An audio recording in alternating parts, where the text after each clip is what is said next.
Thank you for joining us again. We had a lot of fun last Wednesday night, so we're going to do this again. Like I said, thank you for all the support and for all the people that followed all those premieres down to the Lala's Live. It was a lot of fun, and we're happy to do it again. We're going to be talking to you about today. This is going to be part 2 in our series, How to Create Your Own Chicken Breed. So we're going to go ahead and start with the Onyx Fire Breed, which is the exact breed that we showed you how we created in the last video. And again, I'll throw that link in your top right hand corner for you, and you can watch it later.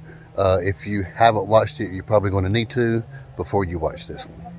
We breed our own chickens, or we do any breeding at all. We usually segregate our chickens that we're going to be breeding, and we put them in what we call a temporary run. Sometimes we call it a temp brooder. And all that is to get our rooster and hen more familiarized with each other, because normally they're not kept together anyway. That takes a little while, and there's also a lot of things that you need to be looking for when you do this. It's not as easy as putting a male and female together and just expecting it to work, even though you do see those chickens breed. That don't mean your eggs is going to be fertilized, and I'll explain a little later.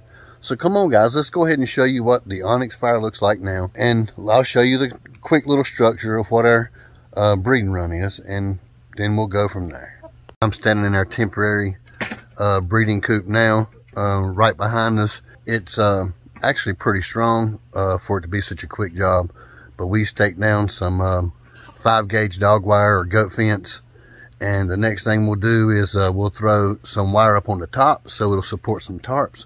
We'll take one of those blue barrels that we have in the back strapped up, we'll cut it into a brooding nest, and we'll just construct something quick so the rooster and hen can spend some time together and get it acclimated to everything that's in there. In their eyes, this may be a more permanent structure, but actually they're only in here no longer than around 15 to 20 days. Now also, if you notice behind me, this is what we call a blinder. That's pure PVC plastic. It is rigid, but we can roll it up and move it a little bit. We call those blinders for a reason, and again, I'll explain that just a little bit later in the video. Okay, so here we are in our temporary little brood coop, and this is our female. Marley has named her after her favorite tuber, Diana. That chicken, we're really happy with the way she turned out. She has more of a Bantam look to her, but she still has that big fat fluffy bottom like those heritage breeds that we like. So she's around 4 months old, and she's already laying. She has a really good egg production so far. We're really happy with it. She also has that really pretty green sheen that we're looking to duplicate. And we'll take a look at our rooster now. Now this is our new selected rooster, and I want to point out that we did pull what most people call switcheroo. We actually did switcheroo. I'll throw up a picture of the rooster that I did choose before. That's not saying we're not still going to use that rooster. We have him here on the farm, but I chose this guy instead. He does have the feather feet, but he's just much smaller in size. And I thought it would be neat to go ahead and try, since we hadn't really got started with these two yet, to get more of a micro breed and see if we can get a little bit smaller than Bantam. And this guy right here, he's pretty spastic. He don't like humans at all. He's pretty much scared of anything, which, you know, we hadn't had him in here very long. They're just getting acquainted. And as long as he's like that, they're not going to breed at all. And she's just not ready to accept him, and I'm going to go ahead and explain why. So we have these things here called blinders, and what that does is we have our Wyandotte pen next door, and we're trying to make sure that the hen don't see any other roosters more readily available or close to her, because if she does see one that's closer, she likes better. That don't mean these two won't breed, but every time they do, she will eject the breeding onto the ground. If you guys didn't know, hens do have that selective breeding option inside of them, and they can eject the breeding even though they do mate. It's just one of those things. If they don't think it's good father material, they can eject the breeding out on the ground. Looks like I'm gonna have to crack some eggs that we was feeding them earlier. The basic setup here, I'll go ahead and show you. These chickens have 3 walls. They do have a roof that has some metal support on it.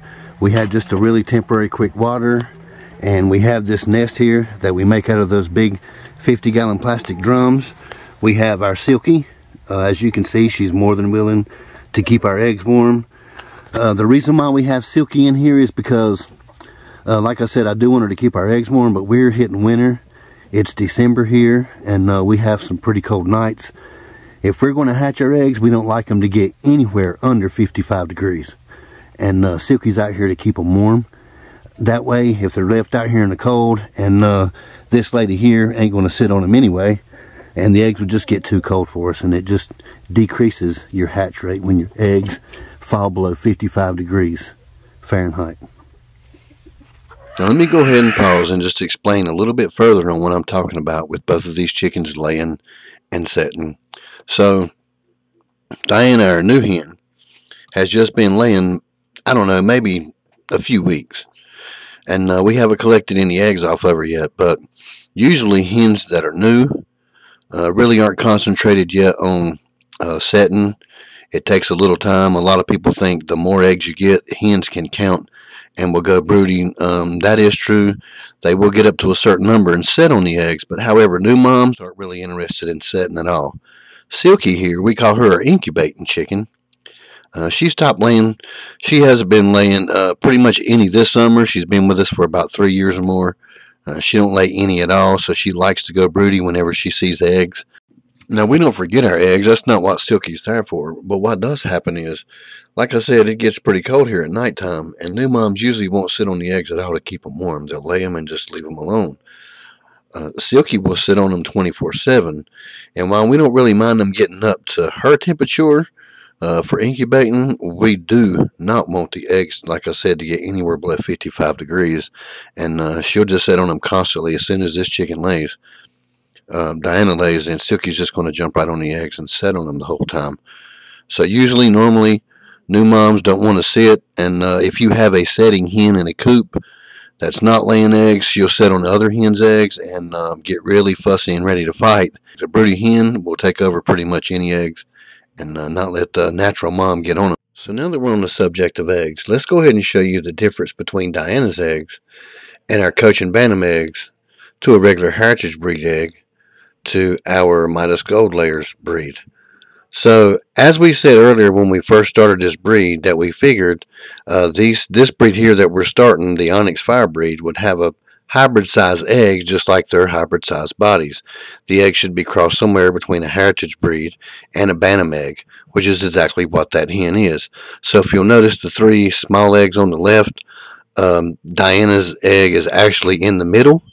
The egg on the left is a Bantam egg, and the egg on the right is a barnyard mix egg, just a regular Heritage breed egg. And the 2 on the right that you see, the 2 Mondo eggs, is our Midas Gold breed. Those are not double yolks. They're just really huge eggs, and we're proud of them. So there you go. That's the size of Diana's egg. The one in the middle, it's a hybrid size. So it's a little bit bigger than a Bantam egg, which is plus, but it's not as big as a Heritage breed, of course. I'm going to leave these guys in here. Normally, if they was already breeding the right way and we didn't have loose roosters running around, we'd already be saving eggs on them. But this rooster's really still pretty spastic in here. He ain't got used to his surroundings yet. He's still scared of humans. He's not crowing at all, even though she's laying eggs. It's just not going to happen yet. So we're going to go ahead and leave him in here until he settles down some. We're going to make sure all the roosters in the area is not visible by her. And we're going to let them hang out for a little while, and then we'll just start checking our eggs and waiting for them to be fertilized, and we'll go from there. Something else I do want to mention for you guys that are actually going to follow along at home and do this. If you'll notice, I only have 1 rooster and 1 hen in this brooder pen. That is not a good option at all, and it's not something that you want to do long term.